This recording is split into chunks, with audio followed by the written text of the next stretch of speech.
La prévisualisation d'images avant de les uploader est une fonctionnalité essentielle lors du développement web. Cette pratique améliore considérablement l'expérience utilisateur en permettant aux utilisateurs de voir l'image qu'ils ont sélectionnée, réduisant ainsi les erreurs potentielles.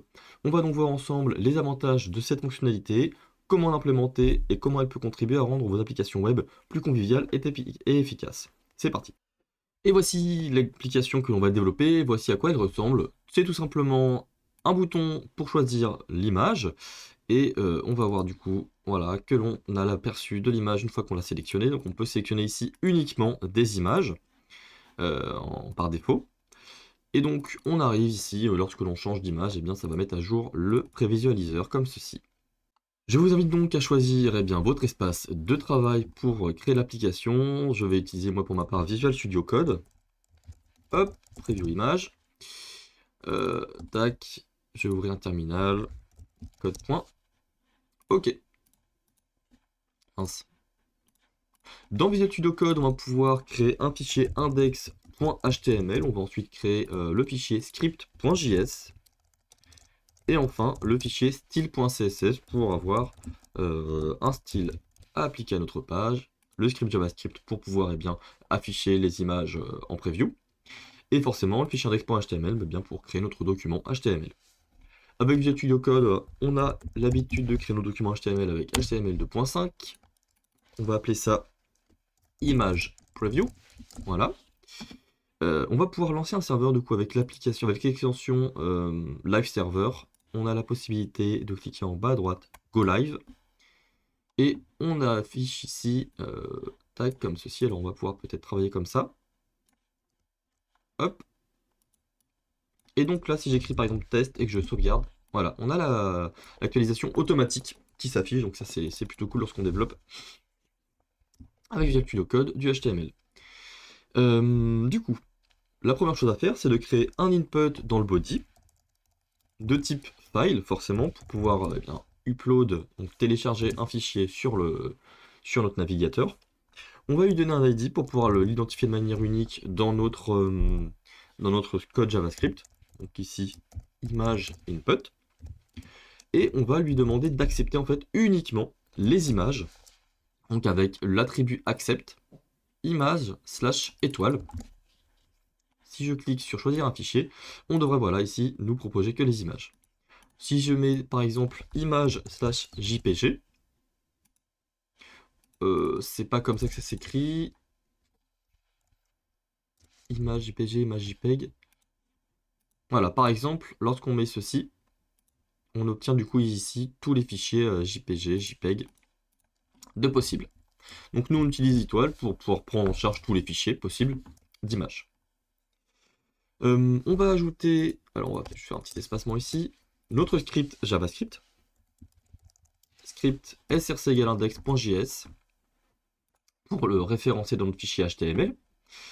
Vous avez vu ici qu'on avait de l'autocomplétion automatique, c'est moi c'est l'extension Codium AI, voilà, qui m'autocomplète mon code, qui est une extension gratuite d'autocomplétion.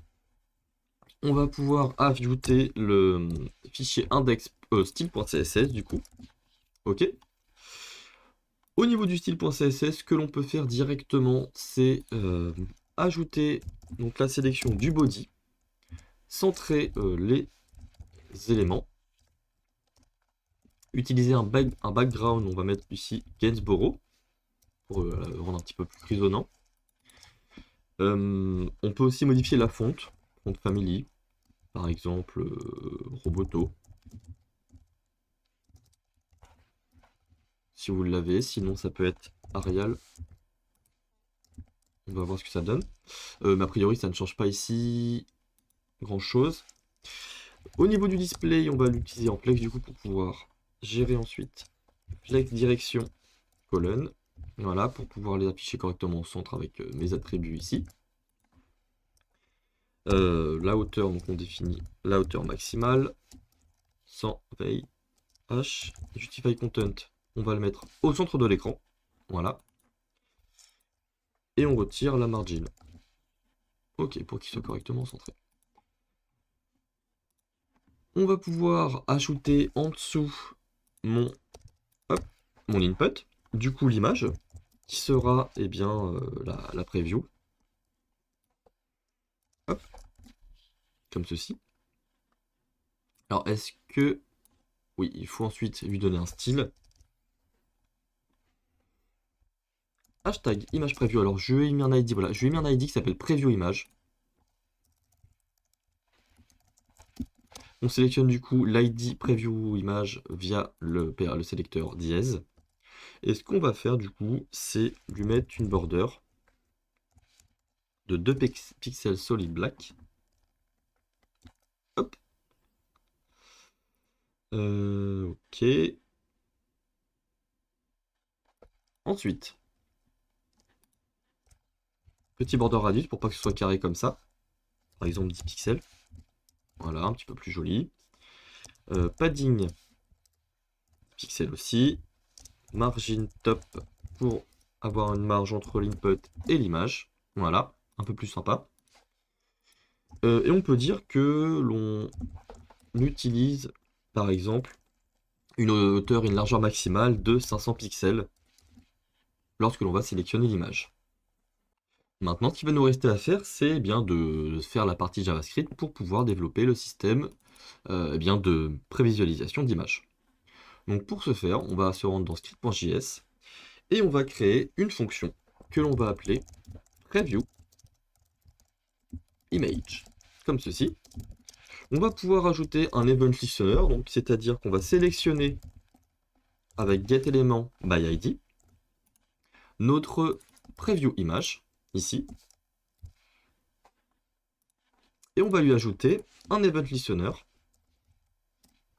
L'event, ça va être sur le change. Et qu'est-ce qu'on va faire lorsque on détecte un changement sur cette image? Eh bien, on va appeler la fonction preview image. On va pouvoir faire un console.log pour être sûr que l'événement est bien appelé. On va pouvoir ouvrir la console ici, choisir un fichier. On n'a pas grand chose qui se passe. Est-ce qu'on a bien l'ID ici? Oui. Ah pardon, c'est pas sur l'image bien entendu. Ça va être sur le image input. Mince, hop, voilà.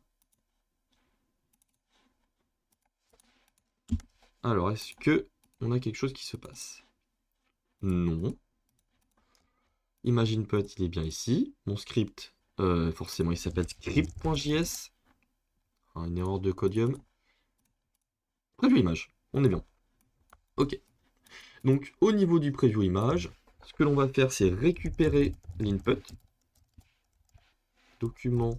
Alors, on pourrait le récupérer comme ça, ou alors, normalement, avec E, on devrait récupérer dans la target. Console.log input. Voilà, on récupère notre input ici. Const image égale document.getElement by ID de preview image qui est l'identifiant ici de notre image.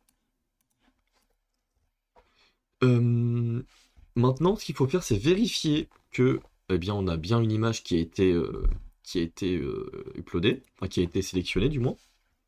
Pour ce faire, on utilise if input.files and input.files de 0. Alors, on va faire un console.log de input.files pour que vous compreniez bien. Si j'annule, donc il ne se passe rien. Si je choisis un fichier ici, hop, on se retrouve avec du coup input.file qui est en fait un file list qui contient un tableau. Généralement, donc là, on ne choisit qu'une seule image. On n'a pas la possibilité d'en choisir plusieurs de toute façon. Et donc, lorsque l'on sélectionne une image, on se retrouve avec l'index 0 de disponible, avec cette information-là. On a vu ici que lorsque j'ai changé d'image, enfin que j'ai choisi mon image, voilà, et que j'ai fait annuler ensuite, on a bien le unchange qui a été appelé, et on est passé à un file list qui contient aucun élément. Donc, l'index 0 n'existe pas, donc cette partie-là vaut false. On ne rentrera donc pas dans cette condition. Donc, uniquement lorsque l'on a cette condition de vérifier, on va créer ce que l'on appelle un reader. D'ailleurs, on a le code qui se complète très très bien ici. Hop. Le file reader que l'on voit ici sur la documentation Mozilla. L'objet file reader permet à des applications web de lire le contenu de fichiers de façon synchrone. On peut ainsi lire les contenus des objets file ou blob. Donc là, on a des fichiers file, des objets file, pardon. Les objets qui sont des fichiers peuvent être obtenus à partir d'un objet file list. C'est exactement notre cas. Et donc, on a plusieurs fonctions de ce reader. Donc, on a le onload. Onload. Voilà, un gestionnaire pour l'événement load. Cet événement est déclenché à chaque fois qu'une opération de lecture est menée à bien. Donc ici, eh bien, c'est lorsque l'on va utiliser le read as data URL, on va récupérer du coup l'image, le fichier du coup qui est un objet file, qui provient de mon file list. On va ensuite aller dans le onload, et au niveau, à la fin du chargement, on va pouvoir, eh bien tout simplement, affecter la source de l'image, e.target.result qui provient du coup de notre qui provient de pardon du reader de cet événement.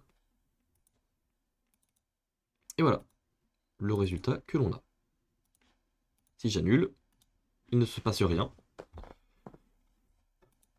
Si je change, on se retrouve avec l'image qui est mise à jour.